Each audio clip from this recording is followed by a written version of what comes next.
राम गीता पुराण इतिहास ग्रंथों में कई राम गीताएं पाई जाती हैं। प्रत्येक में वक्ता भगवान श्री राम ही हैं, परंतु श्रोता तथा प्रतिपाद्य विषय भिन्न भिन्न हैं। अध्यात्म रामायण के उत्तरकांड के पंचम सर्ग के रूप में एक राम गीता प्राप्त होती है। सीता वनवास प्रसंग के अनंतर एक बार जब लक्ष्मण जी ने भगवान श्री रामचंद्र जी से अज्ञान रूपी सागर को पार कराने वाले ज्ञानोपदेश देने की प्रार्थना की, तब श्री रघुनाथ जी ने उनको जो उपदेश दिया वही राम गीता कहलाती है।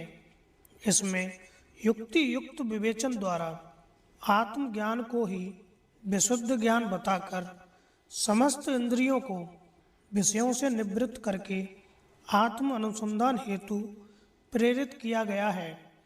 विवेच्य सामग्री गूढ़ वेदांतिक होते हुए भी सहज तथा सार्वगर्भित है।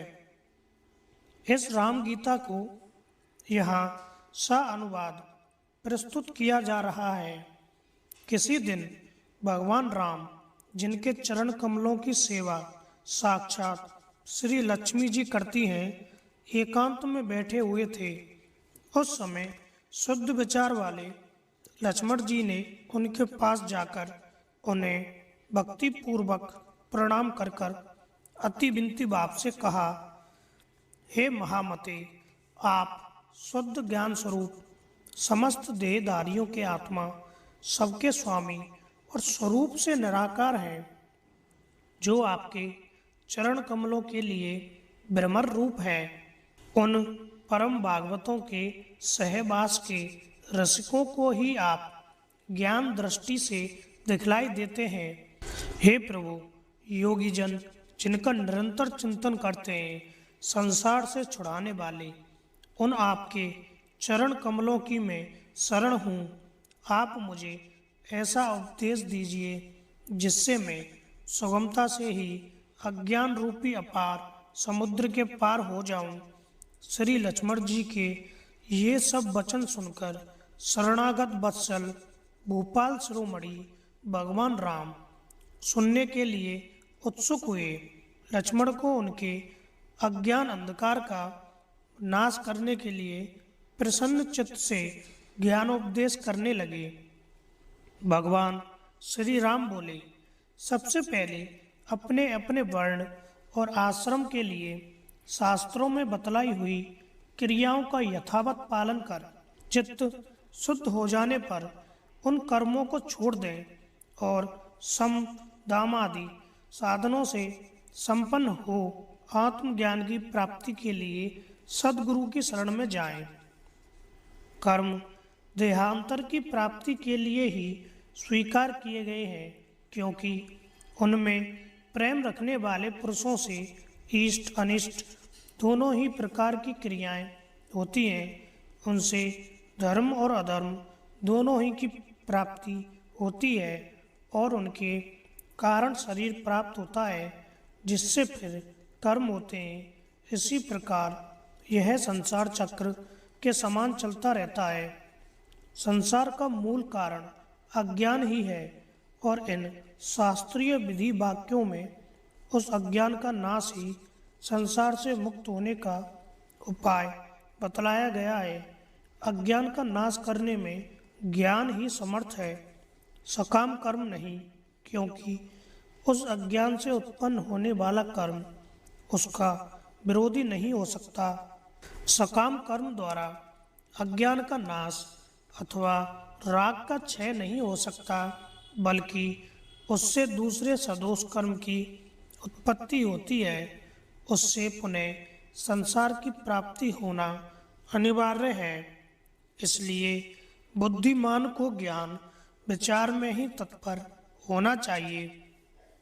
कुछ वितर्कवादी ऐसा कहते हैं कि जिस प्रकार वेद के कथानुसार ज्ञान पुरुषार्थ का साधक है, वैसे ही कर्म वेद विहित है और प्राणियों के लिए कर्मों की अवश्य कर्तव्यता का विधान भी है।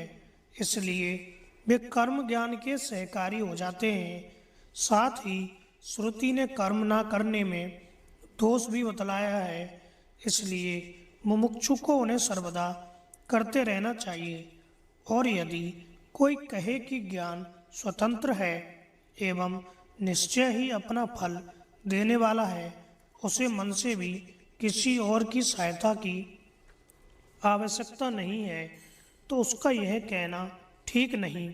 क्योंकि जिस प्रकार वेदोक्त यज्ञ सत्य कर्म होने पर भी अन्य कारक आदि की अपेक्षा करता ही है, उसी प्रकार विधि से प्रकाशित कर्मों के द्वारा ही ज्ञान मुक्ति का साधक हो सकता है।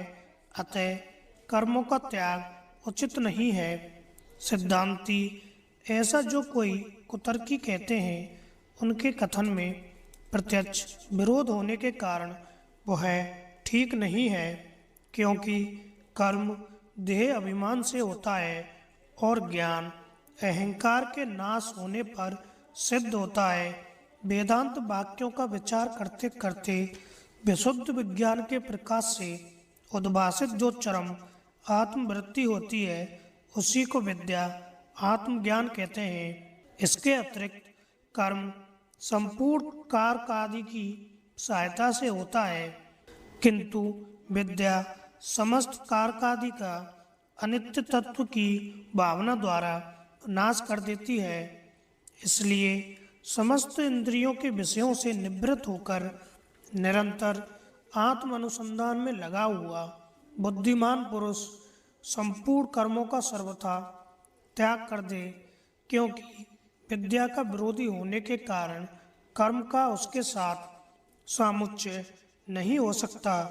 जब तक माया से मोहित रहने के कारण मनुष्य का शरीर आदि में आत्मभाव है, तभी तक उसे वैदिक कर्म अनुष्ठान कर्तव्य है। नेति नेति आदि वाक्यों से संपूर्ण अनात्म वस्तुओं का निषेध करके अपने परमात्मा स्वरूप को जान लेने पर फिर उसे समस्त कर्मों को छोड़ देना चाहिए।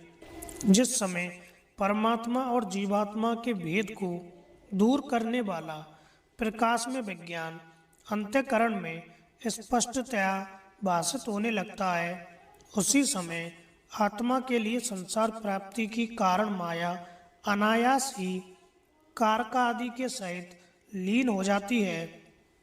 श्रुति प्रमाण से उसके नष्ट कर दिए जाने पर फिर वह अपना कार्य करने में समर्थ भी किस प्रकार हो सकेगी, क्योंकि परमार्थ तत्व एकमात्र ज्ञान स्वरूप निर्मल और अद्वितीय है।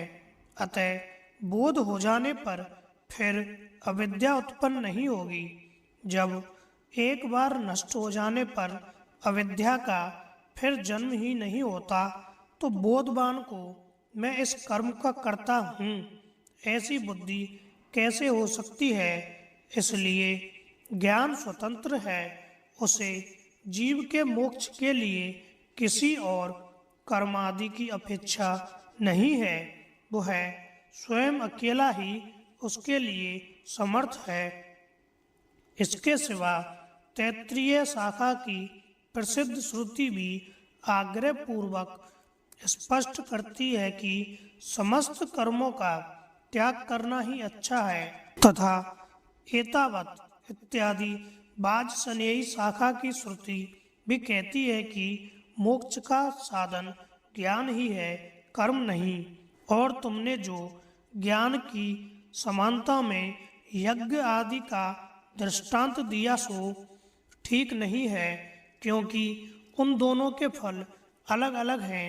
इसके अतिरिक्त यज्ञ तो होता ऋत्विक यजमान आदि बहुत से कारकों से सिद्ध होता है, और ज्ञान इससे विपरीत है, अर्थात वह कारक आदि से साध्य नहीं है। कर्म के त्याग करने से मैं अवश्य प्रायश्चित भागी होऊंगा, ऐसी अनात्म बुद्धि अज्ञानियों को हुआ करती है, तत्वज्ञानी को नहीं। इसलिए बेकार रहित चित्त वाले बोधवान पुरुषों को विहित कर्मों का भी विधि पूर्वक त्याग कर देना चाहिए। फिर शुद्ध चित्त होकर श्रद्धा पूर्वक गुरु की कृपा से तत्वमसि इस महावाक्य के द्वारा परमात्मा और जीवात्मा की एकता जानकर सुमेरु के समान निश्चल एवं सुखी हो जाए।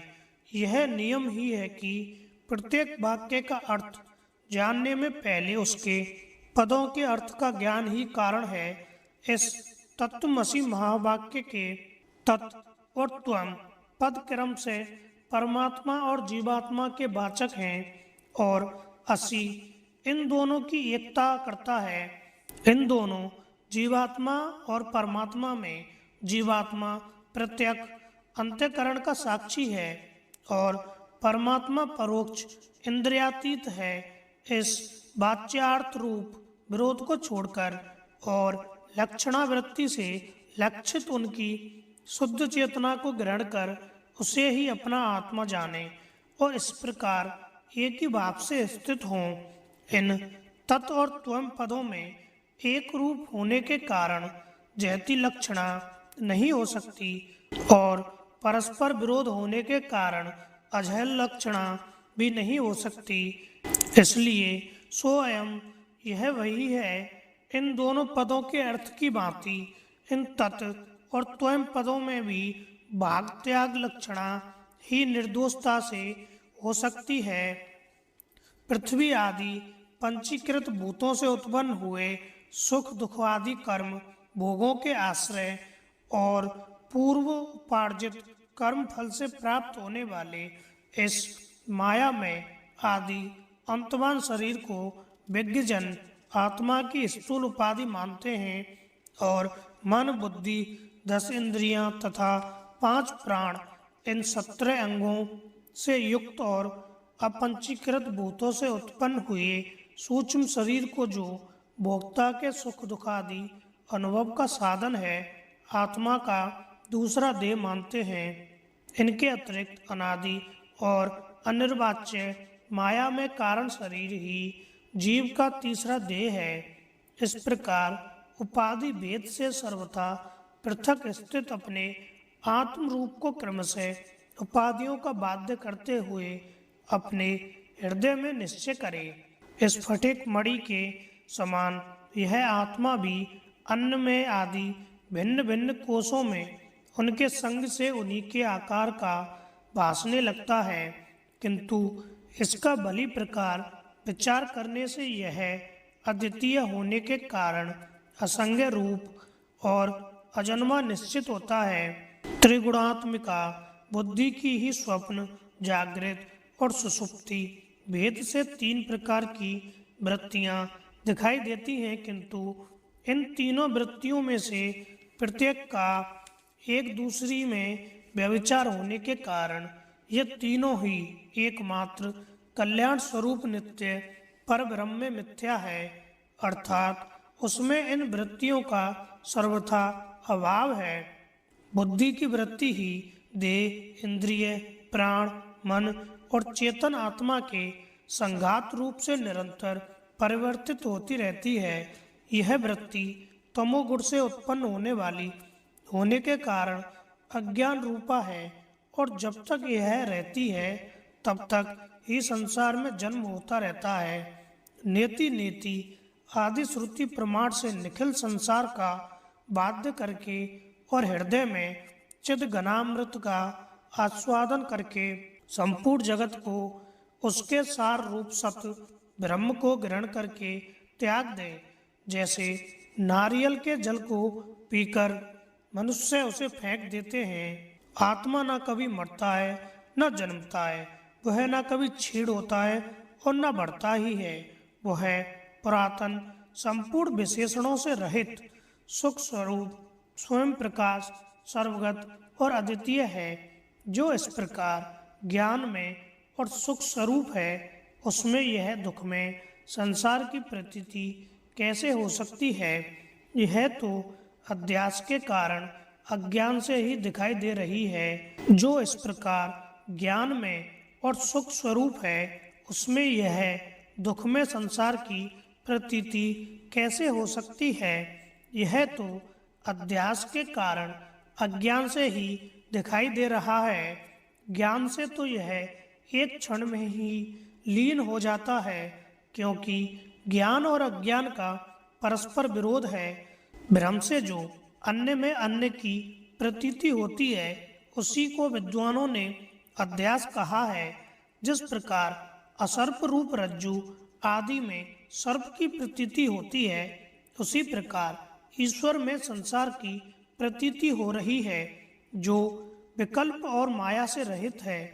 उस सब के कारण निरामय, अद्वितीय और चित्त स्वरूप परमात्मा ब्रह्म में पहले इस अहंकार रूप अध्यास की ही कल्पना होती है। सबके साक्षी आत्मा में इच्छा, अनिच्छा, राग, द्वेष और सुख दुख आदि रूप बुद्धि की वृत्तियां ही जन्म मरण रूप संसार की कारण हैं, क्योंकि सुषुप्ति में इनका अभाव हो जाने पर हमें आत्मा का सुख रूप से भान होता है। अनादि अविद्या से उत्पन्न हुई बुद्धि में प्रतिबिंबित यह चेतन का प्रकाश ही जीव कहलाता है। बुद्धि के साक्षी रूप से आत्मा उससे पृथक है।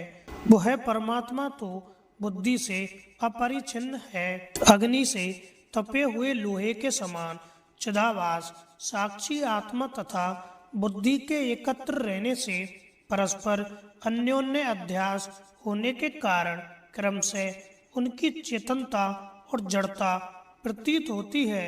अर्थात जिस प्रकार अग्नि से तपे हुए लोह पिंड में अग्नि और लोहे का तादात्म्य हो जाने से लोहे का आकार अग्नि और अग्नि की उष्णता लोहे में दिखाई देने लगती है, उसी प्रकार बुद्धि और बुद्धि आदि की जड़ता आत्मा में प्रतीत होने लगती है।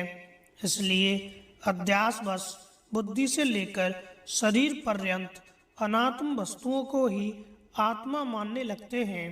गुरु के समीप रहने से और वेद वाक्यों से आत्मज्ञान का अनुभव होने पर अपने हृदयस्थ उपाधि रहित आत्मा का साक्षात्कार करके आत्म रूप से प्रतीत होने वाले देह आदि संपूर्ण जड़ पदार्थों का त्याग कर देना चाहिए। मैं प्रकाश स्वरूप, अजन्मा, अद्वितीय, निरंतर, भासमान, अत्यंत निर्मल, विशुद्ध विज्ञान घन, निरामय, क्रिया रहित और एकमात्र आनंद स्वरूप हूँ। मैं सदा ही मुक्त, अचिंत्य शक्ति, अतीन्द्रिय, ज्ञान स्वरूप, अविकृत रूप और अनंत पार हूँ। वेदवादी पंडित जन अहर्निश मेरा हृदय में चिंतन करते हैं।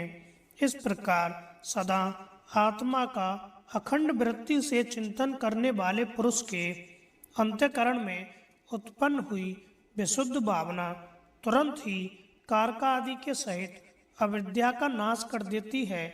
जिस प्रकार नियमानुसार सेवन की हुई औषधि रोग को नष्ट कर डालती है, आत्मचिंतन करने वाले पुरुष को चाहिए कि एकांत देश में इंद्रियों को उनके विषयों से हटाकर अंतःकरण को अपने अधीन करके बैठे तथा आत्मा में स्थित होकर और किसी साधन का आश्रय न लेकर शुद्ध चित्त हुआ केवल ज्ञान दृष्टि द्वारा एक आत्मा की ही भावना करे।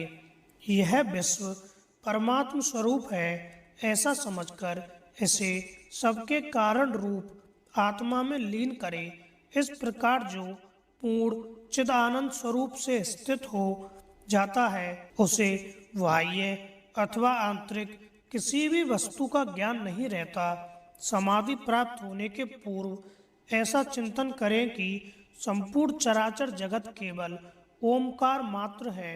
यह संसार वाच्य है और ओमकार इसका वाचक है। अज्ञान के कारण ही इसकी प्रतीति होती है, ज्ञान होने पर इसका कुछ भी नहीं रहता। ओमकार में आ, उ और मा ये तीन वर्ण हैं। इनमें से अकार विश्व जागृति के अभिमानी का वाचक है, उकार तेजस स्वप्न का अभिमानी कहलाता है और मकार प्राज्ञ सुषुप्ति के अभिमानी को कहते हैं। यह व्यवस्था समाधि लाभ से पहले की है। तत्व दृष्टि से ऐसा कोई भेद नहीं है। नाना प्रकार से स्थित अकार रूप विश्व पुरुष को उकार में लीन करे और ओमकार के द्वितीय वर्ण तेजस रूप उकार को उसके अंतिम वर्ण मकार में लीन करे। फिर कारण आत्मा प्राज्ञ रूप मकार को भी चिदघन रूप परमात्मा में लीन करे और ऐसी भावना करे कि वह नित्य मुक्त विज्ञान स्वरूप उपाधिहीन निर्मल पर ब्रह्म मैं ही हूँ। इस प्रकार निरंतर परमात्म भावना करते करते जो आत्म आनंद में मग्न हो गया तथा जिसे संपूर्ण दृश्य प्रपंच विस्मृत हो गया, वह नित्य आत्म आनंद का अनुभव करने वाला जीवन मुक्त योगी निस्तरंग समुद्र के समान साक्षात मुक्त स्वरूप हो जाता है। इस प्रकार जो निरंतर समाधि योग का अभ्यास करता है, जिसके संपूर्ण इंद्रिय गोचर विषय निवृत्त हो गए हैं तथा जिसने काम क्रोध आदि संपूर्ण शत्रुओं को परास्त कर दिया है, उस 6 इंद्रियों मन और 5 ज्ञानेंद्रियों को जीतने वाले महात्मा को मेरा निरंतर साक्षात्कार होता है। इस प्रकार अहर्निश आत्मा का ही चिंतन करता हुआ मुनि सर्वदा समस्त बंधनों से मुक्त होकर रहे तथा कर्ता भोक्तापन के अभिमान को छोड़कर प्रारब्ध फल भोगता रहे। इससे वह अंत में साक्षात मुझी में लीन हो जाता है। संसार को आदि अंत और मध्य में सब प्रकार भय और शोक का ही कारण जानकर समस्त वेद विहित कर्मों का त्याग दे तथा संपूर्ण प्राणियों के अंतर आत्मा रूप अपने आत्मा का भजन करे। जिस प्रकार समुद्र में जल, दूध में दूध, महाकाश में घटाकाश आदि और वायु में वायु मिलकर एक हो जाते हैं, उसी प्रकार इस संपूर्ण प्रपंच को अपने आत्मा के साथ अभिन्न रूप से चिंतन करने से जीव मुझ परमात्मा के साथ अभिन्न भाव से स्थित हो जाता है। यह जो जगत है वो है श्रुति, युक्ति और प्रमाण से बाधित होने के कारण चंद्र भेद और दिशाओं में होने वाले दिग्भ्रम के समान मिथ्या ही है। ऐसी भावना करता हुआ लोक व्यवहार में स्थित मुनि इसे देखे। जब तक सारा संसार मेरा ही रूप दिखलाई ना दे, तब तक निरंतर मेरी आराधना करता रहे। जो श्रद्धालु और उत्कट भक्त होता है, उसे अपने हृदय में सर्वदा मेरा ही साक्षात्कार होता है। हे प्रिय, संपूर्ण श्रुतियों के सार रूप इस गुप्त रहस्य को मैंने निश्चय करके तुमसे कहा है। जो बुद्धिमान इसका मनन करेगा वह तत्काल समस्त पापों से मुक्त हो जाएगा। भाई, यह जो कुछ जगत दिखाई देता है वह सब माया है। इसे अपने चित्त से निकालकर मेरी भावना से शुद्ध चित्त और सुखी होकर आनंद पूर्ण और कलेश शून्य हो जाओ। जो पुरुष अपने चित्त से मुझ गुणातीत निर्गुण का अथवा कभी कभी मेरे सगुण स्वरूप का भी सेवन करता है, वह मेरा ही रूप है। वह अपनी चरण रज के स्पर्श से सूर्य के समान संपूर्ण त्रिलोकी को पवित्र कर देता है। यह अद्वितीय ज्ञान समस्त श्रुतियों का एकमात्र सार है। इसे वेदांत वेद्य भगवत पाद मैंने ही कहा है। जो गुरु भक्ति संपन्न पुरुष इसका श्रद्धा पूर्वक पाठ करेगा, उसकी यदि मेरे वचनों में प्रीति होगी तो वह मेरा ही रूप हो जाएगा।